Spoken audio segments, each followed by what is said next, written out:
Fala galera, fazendo um videozinho aí, né? Para substituição da balança superior da Ranger. Por quê? Porque ao frear, ela tá causando barulho dianteiro e traseiro. Ficar freando, ficar tocando no freio, ficar causando barulho.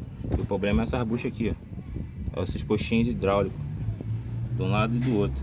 Vai ver que eles até oxidado de desgaste, tá vendo? Porque ela tem uma malha interna de ferro e fica dando atrito, fica fazendo barulho. O carro é pesado, né, galera? Causa realmente esses inconvenientes.